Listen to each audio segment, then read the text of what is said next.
D-Day. Setting the record straight. Hollywood would lead us to believe that on D-Day, the only troops fighting on the beaches were the Americans. If the British are mentioned at all, they are sitting on the beach drinking cups of tea, while the Americans did all the fighting. On the 6th of June 1944, it was the Allies who landed on the Normandy beaches, an unbeatable brotherhood forged from necessity, steel and guts. On D-Day, 13 Allied countries took part, on land, sea and in the air. Chief amongst these were the Americans, the British, the Canadians, and a short time later, the Poles. The 1st American Army landed on 2 beaches, Utah and Omaha. The 2nd British Army landed on 3 beaches, Sword, Juno and Gold. On D-Day, the 1st American Army landed 73,000 troops. The 2nd British Army landed 83,000 troops, 10,000 more. Although the American Army was in its ascendancy, and in the months to come would field the larger army. General Dwight D. Eisenhower was the Supreme Commander of Supreme Headquarters Allied Expeditionary Forces. On D-Day, the British commanded all land, sea and air forces. Air Chief Marshal Sir Trafford Leigh-Mallory was in command of all expeditionary air forces. This included the RAF with its many Allied pilots and crews, and the US 9th Air Force.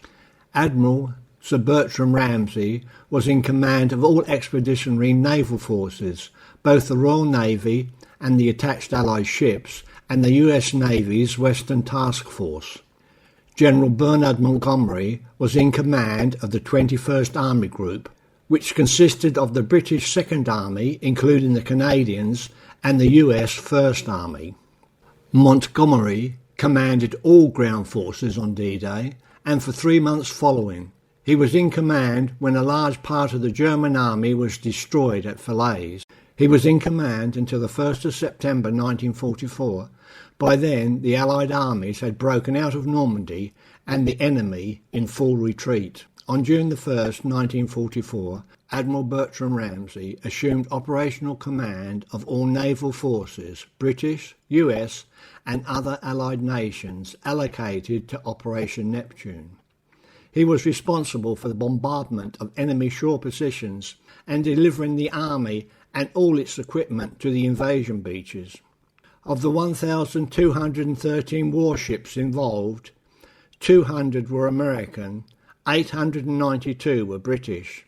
Of the 4,126 landing craft involved, 805 were American and 3,261 were British. The British, sitting down drinking cups of tea while the Americans did all the fighting, couldn't be further from the truth. They were fiercely fighting.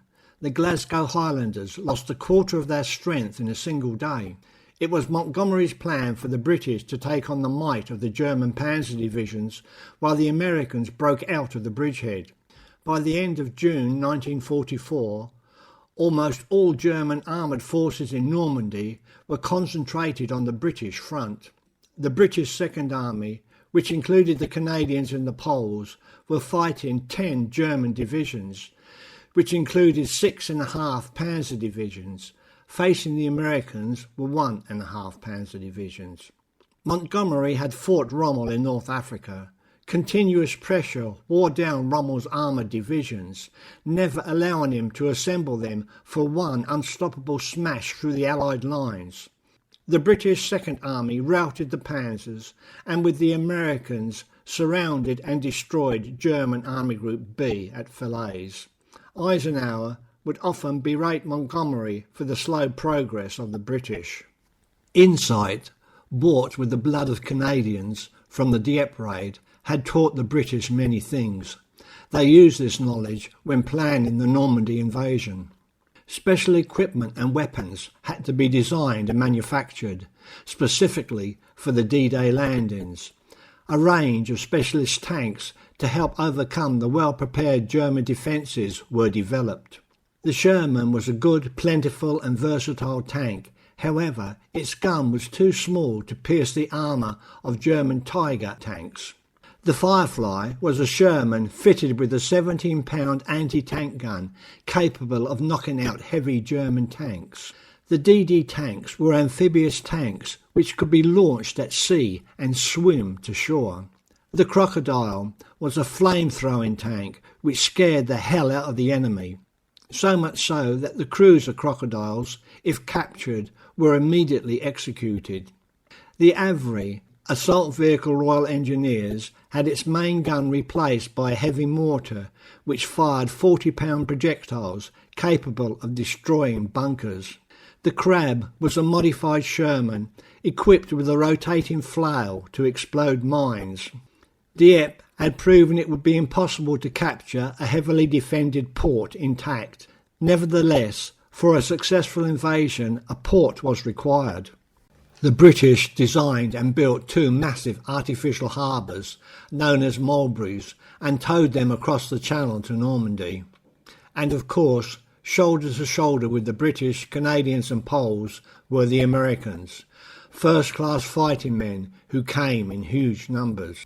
Thank you to President Roosevelt for his innovation of the Lend-Lease program, which allowed war materials, tanks, guns and ammunition to flood into England, without which the outcome of World War II could have been very different.